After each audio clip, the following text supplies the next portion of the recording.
इसी स्थान पे भगवान कृष्ण का चतुर्थ विवाह यमुना जी से होता है। बोलिए यमुना महारानी की। ये यमुना जी कौन है भैया? अर्जुन जी इसका पता लगाते हैं कि नदी के किनारे तपस्या कर रही है यह स्त्री। अर्जुन कह रहे हैं, हे देवी तुम पूजा किस लिए कर रहे हो और तुम कौन हो, हम जानना चाहते हैं। तब इस देवी ने क्या कहा? माँ यमुना ने कहा अहम देवस्य सवितुर दुहिता पतिमेक्षते विष्णुं वरेण्यं वरदा तपः शांति प्रयक्षति। तपः शांति प्रयक्षति। मैं सूर्य नारायण की पुत्री, आपके छठ पूजन का जो देवता है सूर्य महाराज, उसकी मैं पुत्री हूँ। मेरा नाम यमुना है और मेरे भाइयों का नाम यमराज और शनि महाराज है। जो मेरे यमुना जल को दूषित करता है उसी के पास यमलोक यम की त्रासनाएं जाती है और शनि के साढ़े सती लगती है। जो यमुना का आराधना कर ले भैया, गंगे च यमुने चैव समे त्रैलोक्य पावनी। गंगा और यमुना के जैसे कोई पावनी नहीं है। वहाँ दिव्य शिला है यमुनोत्री धाम में। जो इस दिव्य शिला के दर्शन करता है, यमुना यम से रक्षा करे, दूर करे संचाल, शरणागत की रक्षा करे, भक्त रहे खुशहाल, भक्त रहे खुशहाल। अर्जुन जी कह रहे हैं, हे देवी ज्यादातर तो वैष्णव जन कम ही प्रतीत होते हैं। महाभारत में कहते हैं दुर्लभा वैष्णवा विप्रा, दुर्लभा वैष्णवा नृपा, दुर्लभा वैष्णवा नारी, दुर्लभे तद दुर्लभा। इस संसार में दुर्लभ है भैया क्या? तीन चीजें। एक वैष्णवता आनी दुर्लभ है तीन लोगों में। ब्राह्मण पे वैष्णवता, उनके अंदर अभिमान हो जाता है कि हम ऐसे ब्राह्मण हैं। वह शांत स्वभाव के नहीं रहते हैं, वह किसी के आगे झुकने का सम्मान नहीं करते हैं। बहुत कम से लोग होते हैं लेकिन बहुत कम लोग होते हैं। दुर्लभा वैष्णवा नृपा। राजा समझते हैं कि ये जो प्रजा है ये सब मेरी है, इसलिए उनके अंदर भी सहजता वैष्णवता प्रतीत नहीं होती। और नारी भी दुर्लभ है। वैष्णव नारी होना इस संसार में दुर्लभ है, क्योंकि उन्हें अपने गर्भ से बालक को जन्म देने का अभिमान रहता है। इसलिए वह कहते हैं हम तो देवताओं को भी जन्म देने वाले हैं। इसलिए उन्हें अभिमान हो जाता। उनके अंदर भी वैष्णवता का मतलब आपके अंदर तितिक्षा कारुणिका स्वर्द सर्वदेहिना, सभी देहधारी जीवों का आप सम्मान करेंगे तो आप वैष्णव ही प्रतीत होंगी। ऐसा नहीं कि आपके जीवन में कहीं आपको व्यवस्था मिल गई गड़बड़ और आप लाल पीले हो गए, तो यह वैष्णव के लक्षण नहीं होते। वैष्णव के लक्षण तो यही होते हैं भैया कि बस जहाँ ले जाओ वहाँ चले जाएंगे, जैसे आपकी इच्छा है वैसे खा लेंगे। अब हमें किसी संसार वालों से कोई मतलब नहीं। कोई आए तो भी सत्कार, जाए तो भी सत्कार। बस यह भावना हो जाए तो उसके अंदर वैष्णवता आती है। अर्जुन उस देवी को देख रहे हैं और कह रहे हैं भैया आप यमुना माँ हो, आप किस लिए तपस्या कर रही है? हमें बताओ कि तपस्या के क्या कारण है। तब यमुना जी कहती है, मैंने सुना है, मैं भगवान विष्णु से विवाह करना चाहती हूँ, उनके अंशावतार से विवाह करना चाहती हूँ। अब तो अर्जुन जी कृष्ण महाराज के पास आए। महाराज कन्हैया, यह देवी तो भाभी बनना चाहती है। तो कृष्ण भगवान ने कहा, जाओ पहले उस स्त्री को पूछो, अभी तक मेरे अंशावतार बहुत हुए, उनसे विवाह क्यों नहीं किया? अर्जुन यमुना जी के पास आते हैं, कहते हैं, देवी तुम विवाह किससे? अभी तक तो बहुत अवतार हुए विष्णु के, मत्स्य अवतार हुआ, उनसे ही विवाह कर लेते। तो कहते हैं यमुना जी, मछली से भी क्या विवाह करना, मुझे तो सुंदर वर चाहिए। सुंदर वर की प्रतीक्षा में लगे हैं। तो अर्जुन ने कहा, सुंदर तो त्रेता युग में भी आए थे श्री राम भगवान जी, इनसे ही विवाह कर लेते, वो तो बड़े सुंदर थे। अरे सतयुग में वामन भगवान भी तो आए थे, उनसे ही विवाह कर लेते, पर लेकिन बौने से मैं विवाह नहीं करती हूँ। यमुना जी कह रही है, मैं विवाह राम जी से भी कर लेती, पर लेकिन वहां पे मेरा सबसे बड़ा दोष निकला। सबसे बड़ा दोष क्या निकला कि वह सूर्य एक ही गोत्र में विवाह नहीं करते हैं। भैया ये ध्यान देना चाहिए आप और हम लोगों को कि कभी भी विवाह करना हो तो एक गोत्रीय नहीं होना चाहिए। एक गोत्रीय में अगर विवाह हो गया तो भैया कोर्ट कचहरी से कोई बचाने वाला आएगा नहीं, कहीं आप आपत विपत्ताओं में फंस गए। इसलिए एक गोत्र में विवाह नहीं करना चाहिए। इस कारण से मैंने श्री राम भगवान से विवाह नहीं किया। तो कहा कि मैं तो कृष्ण भगवान से विवाह करना चाहती हूँ। कृष्ण भगवान के पास अर्जुन आए, भैया भाभी बनना चाह रही है। कृष्ण भगवान ने भी छूट दे दी और चतुर्थ विवाह स्वीकार कर लिया। बोली यमुना मैया की जय, बोले माँ के बिहारी लाल की जय। विंद अरविंद की बहनें हैं मित्र वृंदा। पांचवा विवाह मित्र वृंदा से होता है भैया, बोले माँ के बिहारी लाल की। छठा विवाह नग्न जीत के यहाँ 7 बैल थे भैया, सबको शर्त दे दी, जो भी इन बैल के नाक में जो नाथेगा उसका जो है उसके साथ में अपनी बहन का विवाह कराऊंगा।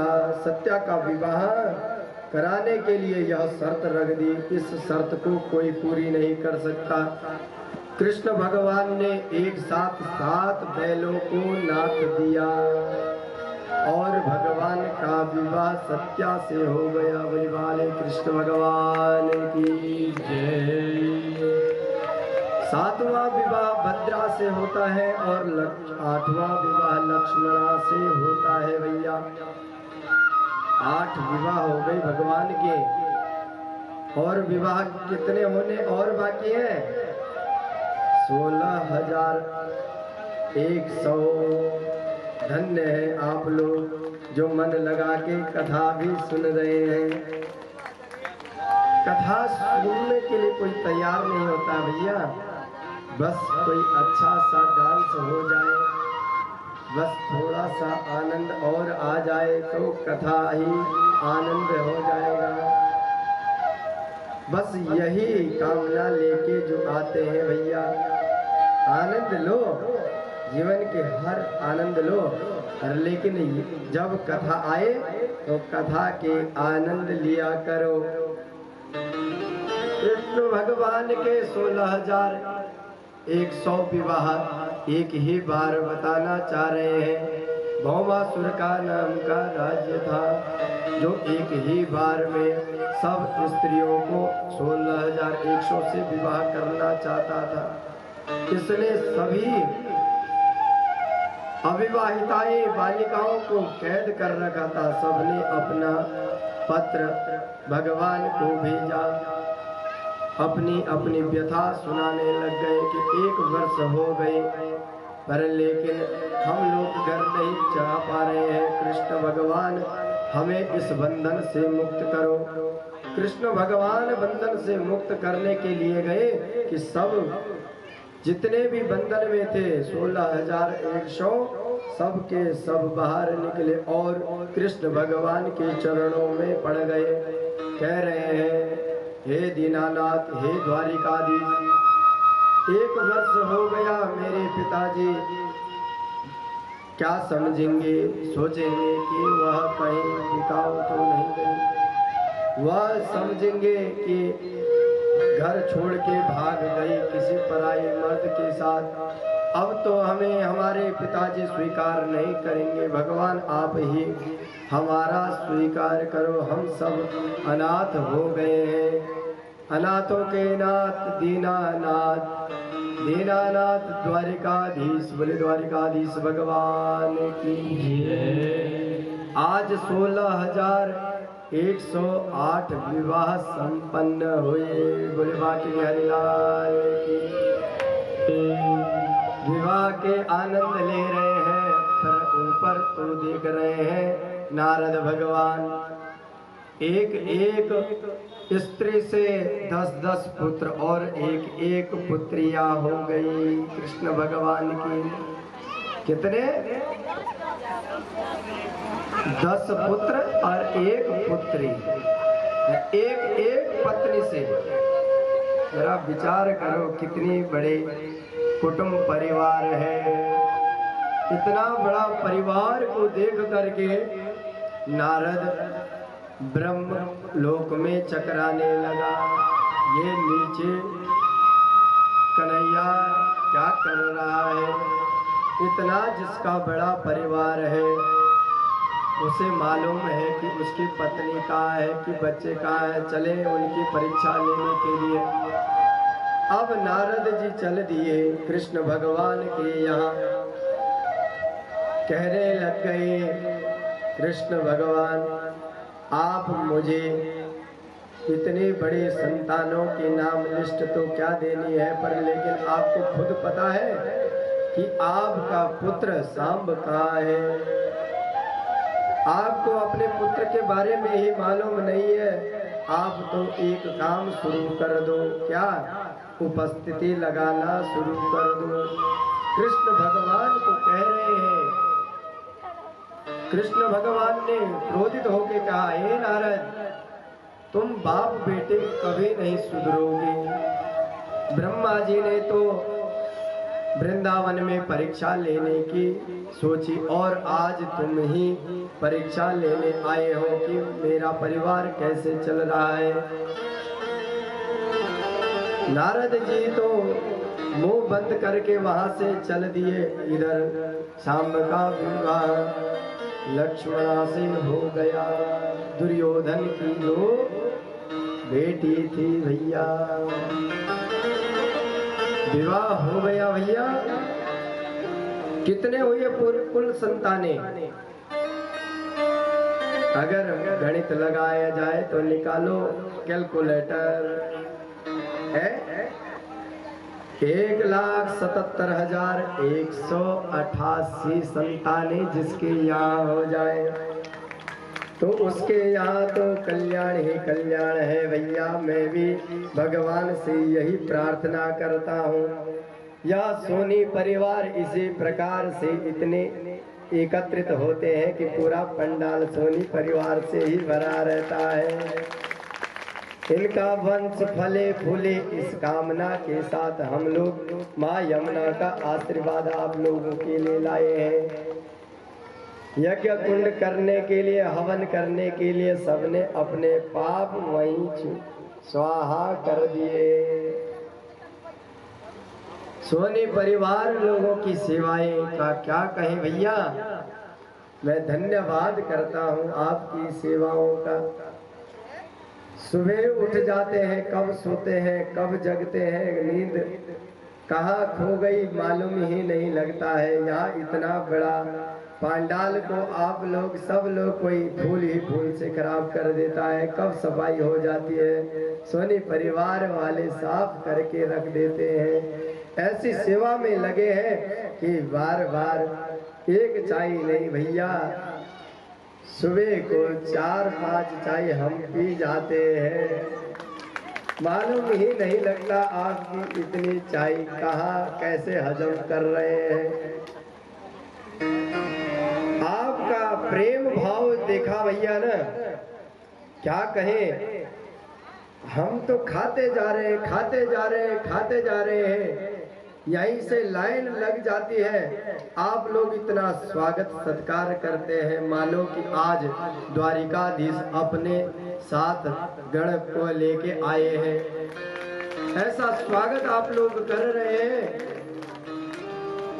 आपके घर में तो मैया, पहले मैया तो मैं इनको ही प्रणाम करता हूँ जिनके अंदर बिल्कुल सुदामा के जैसे ही गुण, जो भगवान के नाम के बिना बस लगी रहती है। रामा रामा रटते रटते बीती रे उमरिया, रघुकुल नंदन कब आएंगे, दास की डगरिया। एक ही नहीं भैया, आप सभी के घरों में जो मैंने मातृशक्तियों को देखा, सब एकादशी का व्रत करने वाले और भगवान का भजन करने वाले। तुलसी विवाह के लिए समय देर अवश्य हुई होगी, पर लेकिन करके ही रहे। ये इनकी भावनाएं हैं भैया। इनके यहाँ भगवान नहीं आएंगे, तीर्थ पुरोहित नहीं आएंगे तो कौन आएगा भैया। इनके यहाँ तो भाग जग जाते हैं। एक के बाद एक खिलाता जा रहा है, हम लोग खाते जा रहे हैं, मालूम ही नहीं चल रहा कि कहाँ जा रहा है। बोले बाके बिहारी लाल की जय। इतनी आगे आज का प्रसंग चलता है, बड़ा ही सुंदर और दिव्य। नृग नाम का एक राजा था जिसने इतने गायों का दान किया कि उन गायों का दान करने वाले कोई गिन नहीं सकते। यावत्या सिकता भूमे यावत्या दिवितारका, यावत्या वर्षधाराश्च तावती रददास्मगा, तावती रददास्मगा।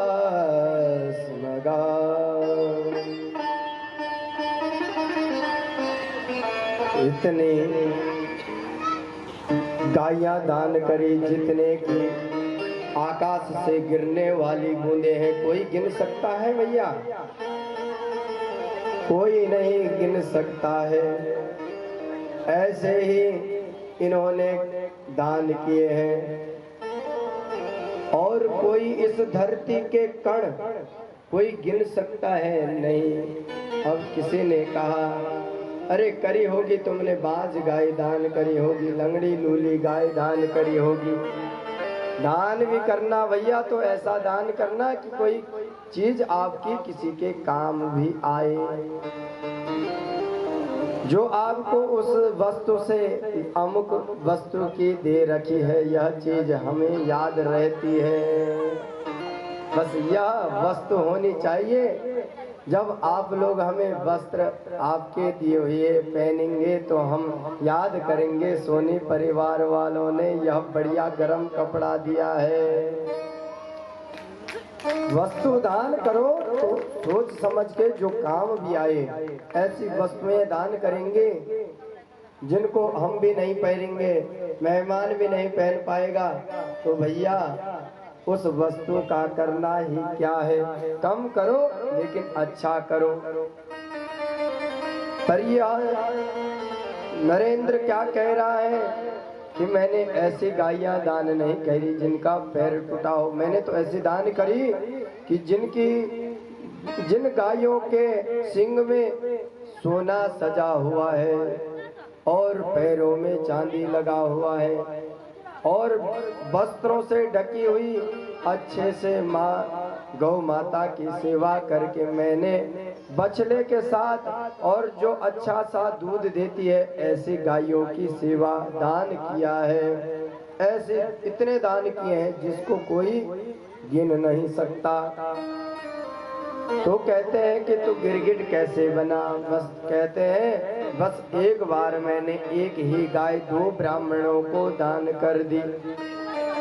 यहाँ से दान करी, वही गाय ब्राह्मण ले जा रहा था जिसको दान करी कि वही वापस लेके कहने लगा ये तो मेरी गाय है। दोनों ब्राह्मण इस राजा के पास आए, कहने लगे मुझे यह गाय आपने दान करी ना। तो यह कहता है हाँ महाराज जी। दूसरे ब्राह्मण कहते हैं आपने अभी अभी मुझे दान करा है। तो कह रहे कि हाँ महाराज जी। अब दोनों ब्राह्मण झगड़ने लगे कि गाय मैं लूंगा और राजा कह रहा है कि नहीं, तुम एक गाय के बदले 10 गाय और ले लो पर झगड़ा मत करो। यहाँ झगड़ा होने लग गया। अब सब बार बार देखा कि राजा कुछ नहीं कह रहा था। दोनों ब्राह्मणों ने श्राप दे दिया। श्राप क्या दिया? हे राजा, तू अपनी बात को बदल रहा है, इसलिए तू गिरगिट बन जा। और एक अपमान करने से गिरगिट हो गया भैया। आगे एकादश स्कंद में प्रवेश करते हैं भैया। एकादश स्कंद से पूर्व सुदामा चरित्र आता है जो सर्वश्रेष्ठ है। परीक्षित पूछते हैं ऐसी क्या बात है जिनके यहाँ जो भगवान कृष्ण की उपासना करते हैं उनके पास धन की कमी हो जाती है, और जो शंकर भगवान की पूजा करते हैं, अभिषेक कर रहे हैं, उनके यहाँ मालो माल हो रहे हैं। तो कहते हैं भगवान देख रहे हैं अपने भक्तों को, कौन किसका अभिमान लेके आया है। इस अभिमान को हम छोड़े। तो जो जिस वस्तु से अभिमान करता है कि मेरे पास तो ये चीज है, भगवान उसी को ही छीन लेते हैं। भगवान विष्णु उसी को ही छीन लेते हैं कि इस चीज का अभिमान हो जाए। अभिमान हट गया जब वह दासत्व होता है ना, सुख के माथे सिल पर जाए, उनके माथे सिल पड़ते हैं। जो अपने अभिमान में रहते हैं, क्या भगवान का भजन करना, बस पैसा कमाएंगे तो भगवान का भजन औरों से करा लेंगे। यह जो भावना होती है, इससे पूर्व मैं आचार्य जी से अनुरोध करूंगा छोटा सा भजन, और आपको ले चलते हैं सुदामा चरित्र में। बलवान कृष्ण भगवान की।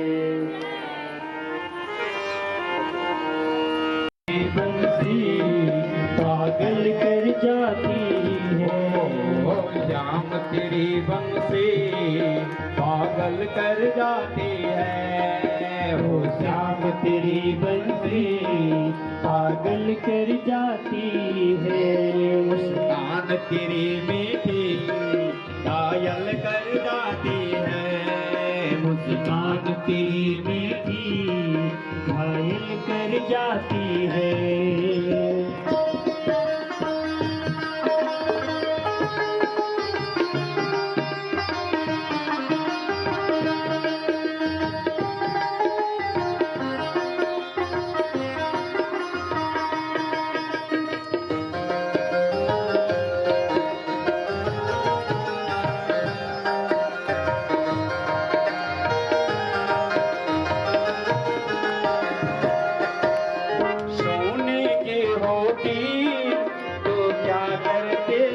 से सोने की होती जाने क्या करती बंसी सोने की होती क्या करती उनसे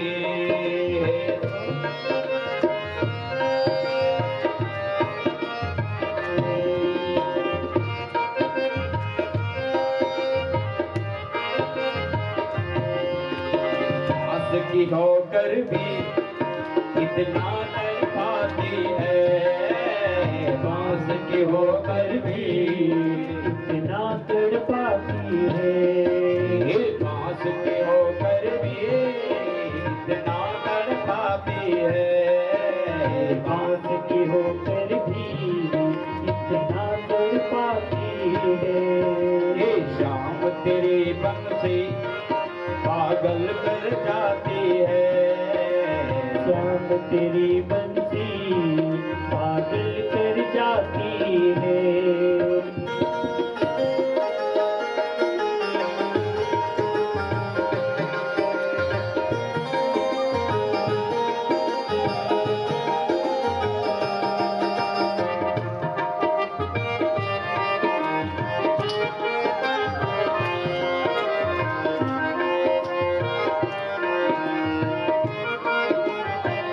नैया बिचराते हो रास रचाते हो गैया बिचराते हो रास रचाते हो गैया बिचराते हो रास रचाते हो गैया बिचराते हो रास रचाते हो तेरी माखन चोरी प्रवेश जय हो हमको वहाँ जाती है तेरी माखन चोरी भी हमको वहाँ जाती है तेरी माखन चोरी भी हमको वहाँ जाती है श्याम तेरी बन पागल कर जाती है श्याम तेरी बंसी पागल कर जाती है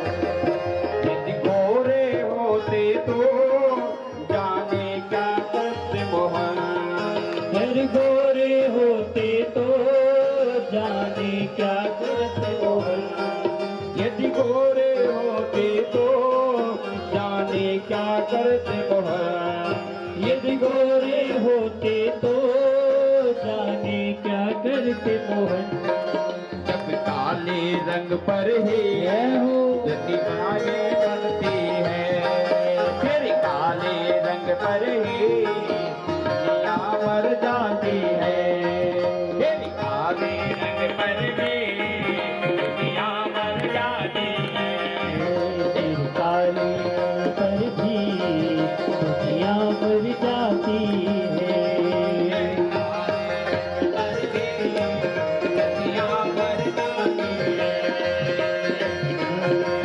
पर भी दुनिया मर जाती है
वृंदावन धाम की जय हो।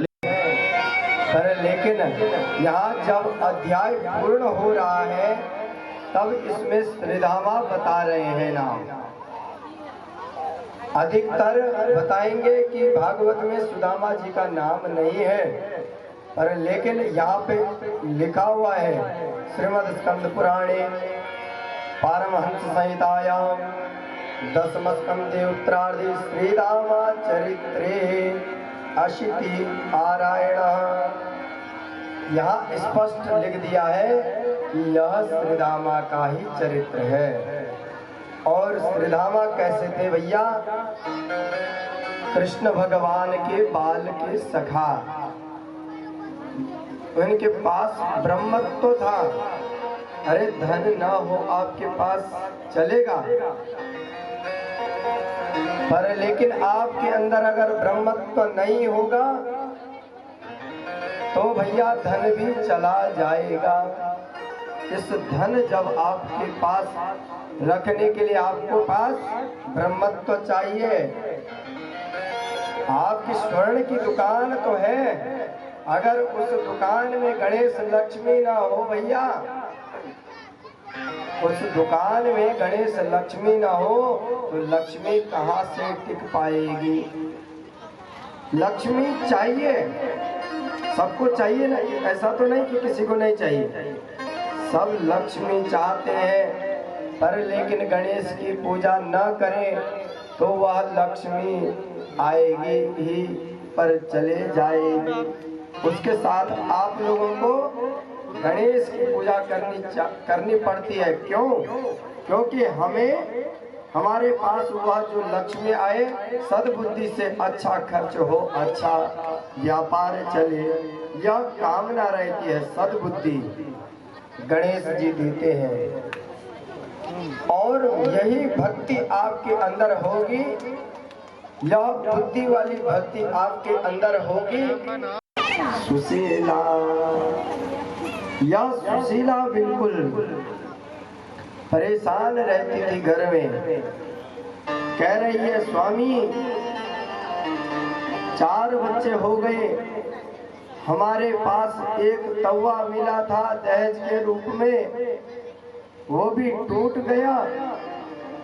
साड़ी यही मायके से पहन के लाया था, बस इसलिए अब तुम कुछ परिश्रम करो। सुदामा जी कह रहे हैं देवी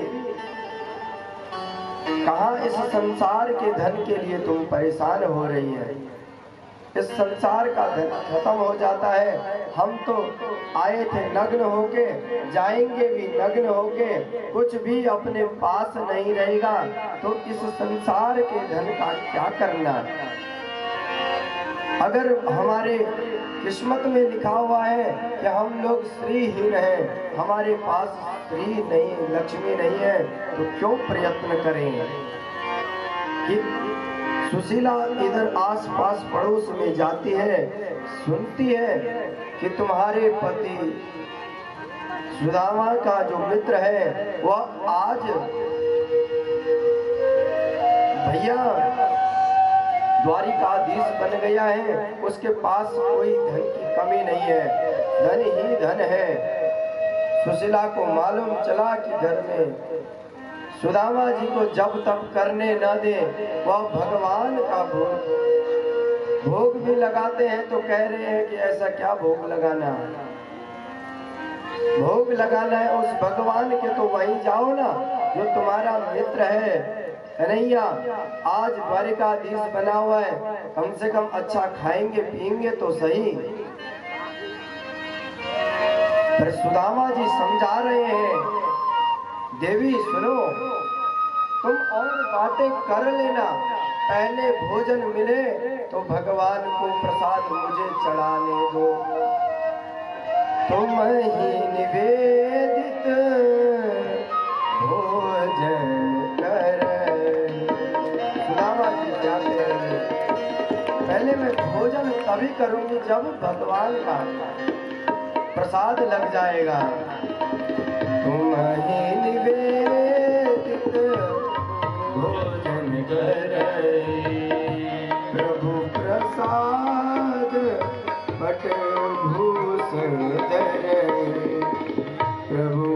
प्रसाद पट भूषण धरई। अरे भैया, अपने घरों में खाना बनाते हो ना, थोड़ा सा भोग निकाल करके भगवान के लिए या गाय के लिए निकाल देना। उसके बाद आप लोग खाना, तो उस भोजन में कोई भी दोष होगा तो खत्म हो जाएगा। कोई नया वस्त्र आप लोग लाते हो दुकान से ना, तो सीधे मत डालो अपने शरीर में, क्योंकि उस वस्त्र में कौन सा दोष, किसकी नजर कहाँ से आ गई होगी, आपकी सौंदर्य पे कौन सी नजर पड़ जाए। इसलिए उस वस्त्र को पहले ठाकुर जी को दर्शन जरूर कराना, उनका आशीर्वाद। इसीलिए तो कह रहे हैं सुदामा जी, अरे सुशीला, मुझे पहले भगवान का भोजन लगाना दो, भोग लगाने दो, फिर जो होगा हम लोग पाएंगे। तुम ही निवेदित भोजन करई, प्रभु प्रसाद पट भूषण धरई। तुम ही प्रसाद पट भूषण धरई। सुशीला कह रही है, क्या तुम्हारे पास वस्त्र है नहीं चढ़ाने के लिए? क्या भोग है तुम्हारे पास? ये कोई भगवान द्वारिकाधीश 56 भोग खाने वाले क्या तुम्हारे यहाँ वन के सड़े हुए फल खाए? नहीं। अब तो सुदामा जी बड़े परेशान हो गए, क्या करें, कैसे? अब मैं जाऊं तो जाऊं कैसे? द्वारिकाधीश के पास है वो मेरे सखा, तुमने सही सुना, पर लेकिन मित्र के यहाँ कुछ स्थान ऐसे होते हैं जहाँ हमें सोच समझ के जाना होता है। राजा मित्र गुरु और बेटे, राजा मित्र गुरु और बेटे। अरे राजा के यहाँ जाओ या मित्र के यहाँ जाना या बेटी के यहाँ जाना, तो कुछ न कुछ हाथ में ले जाना, चाहे फल ले जाना, चाहे कपड़े ले जाना, जो भी बने।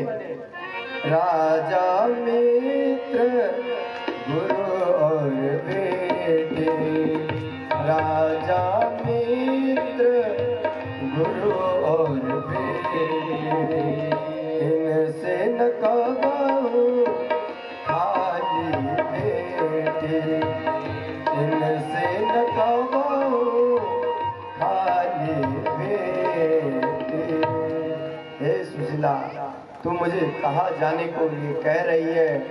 यह कन्हैया एक तो अब द्वारिकाधीश बन गया है, राजा बन गया है, और दूसरा यह मेरा बालक का सखा है। स खादयति क्रीडयति वदति स सखा। सखा कैसा होता है? जो आपके साथ खेले, आपके साथ खाए, आपके साथ रहे, आपके दुख के साथ दुखी रहे, आपके सुख के साथ सुखी रहे, वही वास्तविक सखा है। पर यह मेरा वो सखा है, लंगोटिया यार है, जिसके बारे में मैं तुम्हें इतनी कथा मैं कह नहीं सकता। तो सुशीला ने कहा, चलो मैं कुछ मांग के लाऊं तो तुम इसे दे देना। अब तो सुशीला 4 घर में गई, 4 मुट्ठी में लाए। भैया, कई लोग कहते हैं यहाँ पे चावल मांग के लाई, अरे लेकिन नहीं, यह चावल नहीं थे। स्पष्ट लिखा हुआ है, याचित्वा चतुरो मुष्टे विप्रान् पृथुक तंडुलान् चैलखंडेन तान् बद्ध्वा व्रते प्रादानुपायन्। फटे हुए कपड़ा ले गया, कुछ लाने के लिए भी सामान नहीं है सुशीला के पास। सुशीला ने पृथुक तंडुलान, पृथुक तंडुल, तंडुल कहते हैं चावल को और पृथुक कहते हैं दबे हुए को। अर्थात पोहा। पोहा खाए हो? पोहा जानते हो? पोहा चूड़ा जिसके लिए बोलते हैं चूड़ा, उनको अगर पीस दिया जाए तो उसके अंदर का जो बीमार करने वाला जो औषधि होती है वो खत्म हो जाती है। वह चूड़ा लेने के लिए गई। आज सुदामा जी ने वह चूड़ा की पोटली बांधी। पत्नी के बार बार कहने पे सुदामा आज लगाए भैया, सब लोग चिढ़ाने लगे, रे कहाँ जा रहा है, ये पोटली लेकर के कहाँ जा रहा है, या पोटली में क्या है। ब्राह्मणों की पोटली पे अधिकतर ध्यान रहता है, कौन क्या ले जा रहा है। बस सुदामा जी की पोटली पे भी ध्यान रह गया। सब चिढ़ाते चिढ़ाते एक जगह नींद आ गई। मेरे द्वारिकाधीश द्वारिकानाथ से देख रहा शायद नहीं पहुंच पाएगा, तो माया को आदेश दिया कृष्ण भगवान ने, द्वारिकाधीश ने, जाओ मेरे सखा को लेके आओ।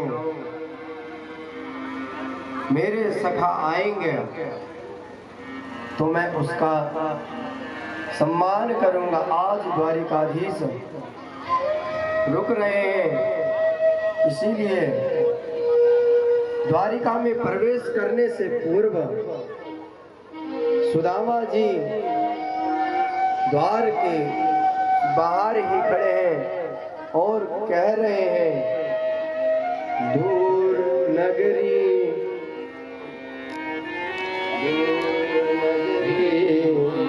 बड़ी दूर नगरी, बड़ी दूर नगरी, बड़ी दूर नगरी, बड़ी दूर नगरी, बड़ी दूर नगरी। इस भजन से पूर्व यजमान बंधुओं से निवेदन की जिससे माँ यमुना का प्रसाद देना है, पुनः आप स्मरण करें।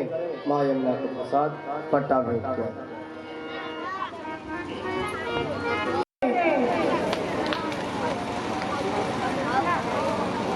अरे हमारे पड़ोसी भाई हैं जो आते आते बोले कि हमके बाबा से पट्टे की दिलवा दीजिए, क्योंकि इस पट्टे में उनका बहुत बड़ा सहयोग रहा है। अरुण भैया आइए आकर अब पट्टा अब बाबा से आशीर्वाद प्राप्त करें। राधे राधे राधे राधे। और जिन श्रोतागण को लेना है आप उठकर बारी बारी आकर के ले सकती हैं। जिन श्रोतागण को पट्टा लेना है, बाबा से आशीर्वाद प्राप्त करना है, आकर ले सकती हैं।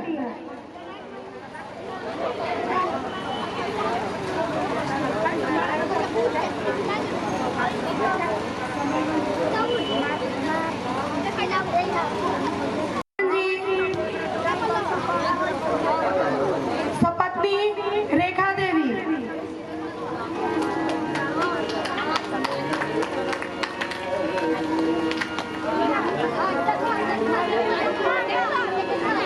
जमुहार से मीरा देवी,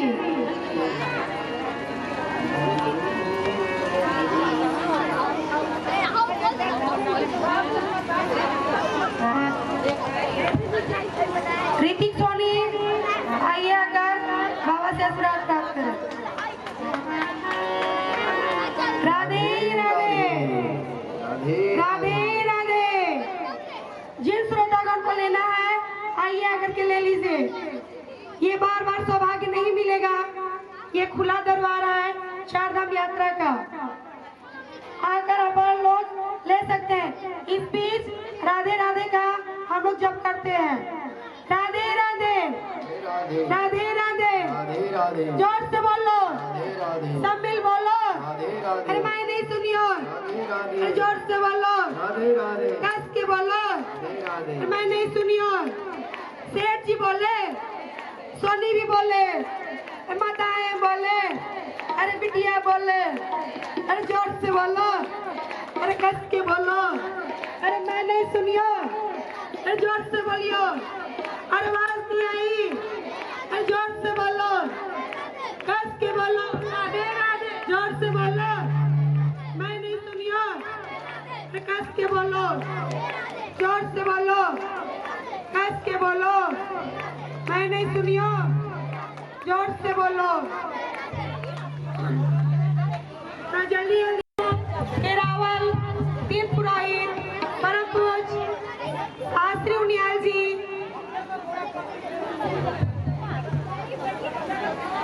ये हमारे बड़े सौभाग्य की बात है। मात्र 10 मिनट में इनसे मुलाकात हुई।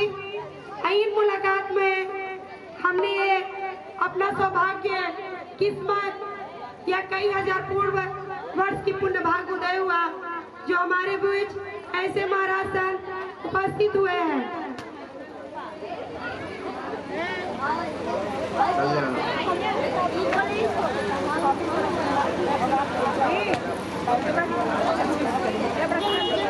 एक उतरे एक चढ़े, एक उतरे एक चढ़े, एक चढ़े।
राधे राधे राधे राधे तमिल बोलो। राधे राधे तमिल बोलो। राधे राधे सेठ जी बोले। राधे राधे रानी बोल। राधे राधे रानी बोल। राधे राधे या बोले। राधे राधे मैंने सुनियो। राधे राधे रानी बोले। राधे राधे राना बोल। राधे राधे राना बोले। राधे राधे सेठ जी बोल। राधे राधे सेठ जी बोल। राधे राधे सेठ जी बोल। राधे राधे मैंने सुनी। राधे राधे जोर से बोलो। राधे राधे सेठ जी बोल। राधे राधे राधे राधे जोर से बोलो। राधे राधे राधे राधे राधे राधे। राधे राधे जोर से बोलो। राधे राधे जोर से बोलो। राधे राधे मैंने सुनियो। राधे राधे तमिल बोलो। राधे राधे आवाज नहीं आई। जोर से बोलो। राधे राधे तमिल बोलो। राधे राधे जोर से बोलो। राधे मैंने सुनियो। राधे राधे राधे राधे राधे राधे जय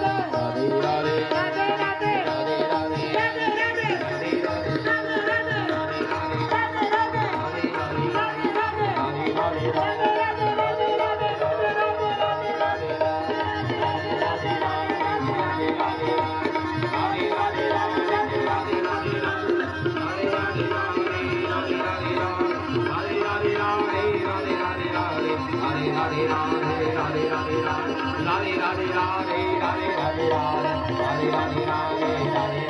राधे। राधे राधे राधे राधे। राधे राधे राधे राधे। राधे राधे राधे राधे। राधे राधे। राधे राधे।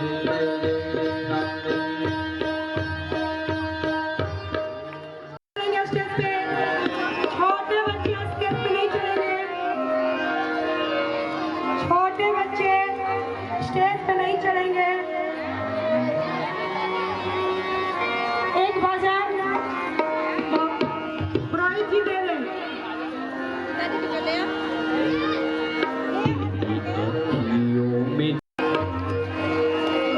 अखियों में जाद भरे बिहारी में तो अखियों में जाद भरे बिहारी पे तो कब से खड़ी।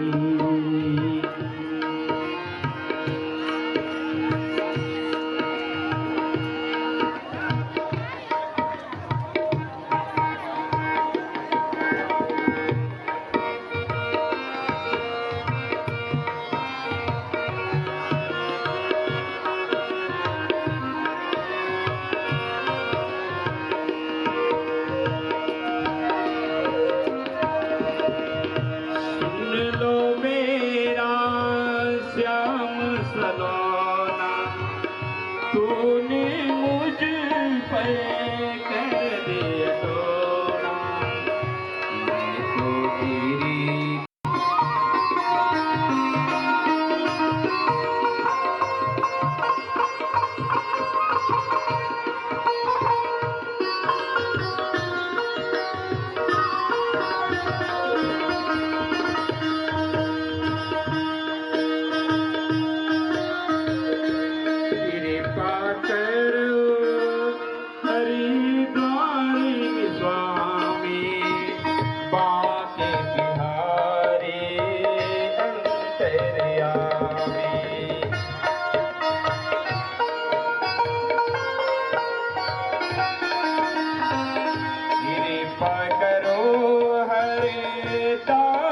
के स्वामी बाके बिहारी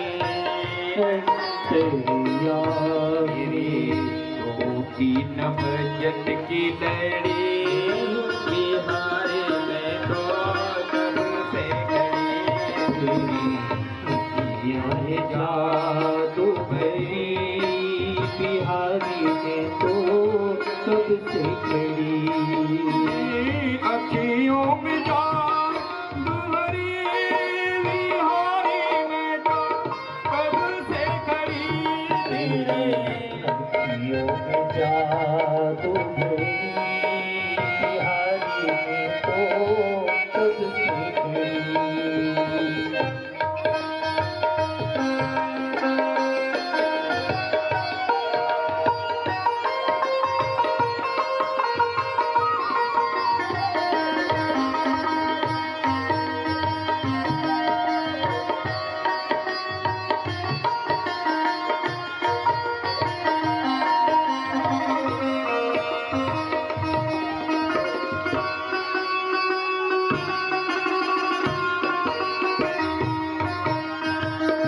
सुन लो मेरे श्याम सलोना, तुमने मुझ पर कर दिया रोना। सुन लो मेरे श्याम सलोना, तूने मुझसे कर दिया टोना। मैं तो तेरे ही द्वार खड़ी बिहारी में तो कब से खड़ी। बिहारी खड़ी बिहारी में तो कब से खड़ी।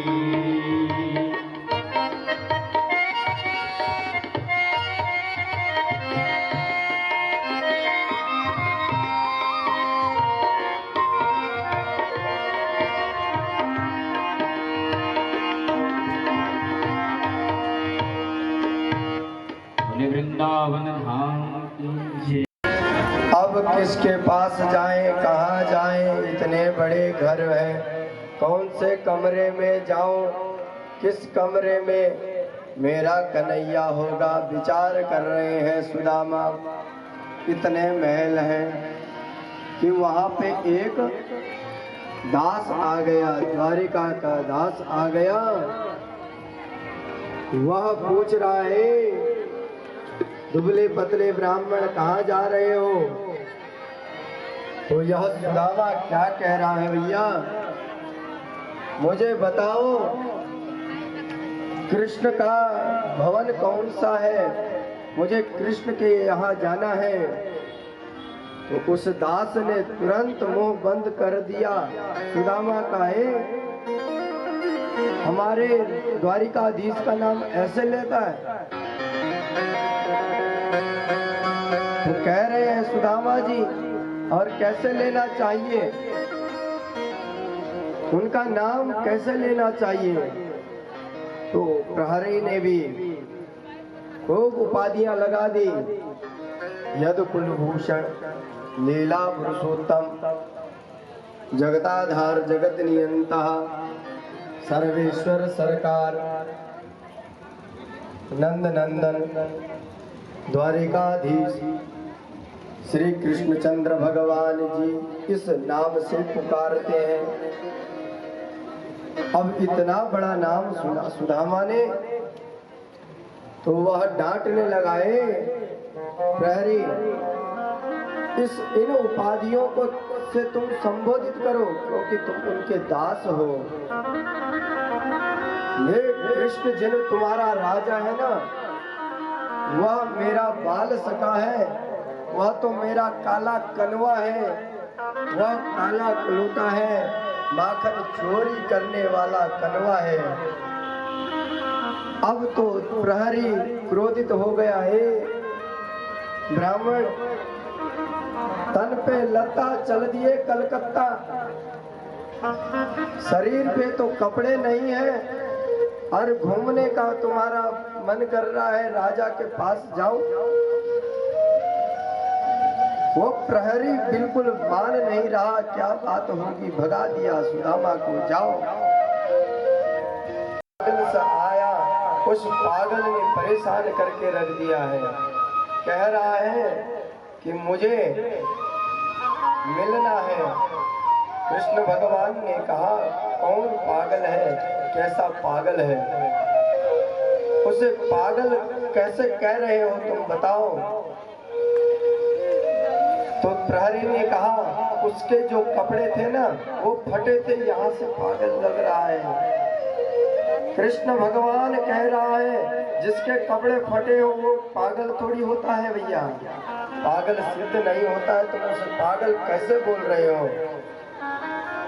तो वह पतला है, उसमें मांस बिल्कुल ही नहीं है, हड्डियां हड्डियां दिख रही है, पागल ही लग रहा है मुझे। सुदामा जी नाम बोल ही नहीं रहे थे कि सुदामा नाम है, पर कृष्ण भगवान भी उस प्रहरी से बार बार पूछ रहे हैं कि तुम पागल कैसे साबित कर रहे हो? वह हड्डी जैसा है तो पागल सिद्ध नहीं होता है। शेष पगान जगा तन में प्रभु, जाने को आहि बसे के ग्रामा, धोते फटी सिलटी दुपट्टी और पाय उपान की नहीं सामा, पाय उपान के नहीं सामा।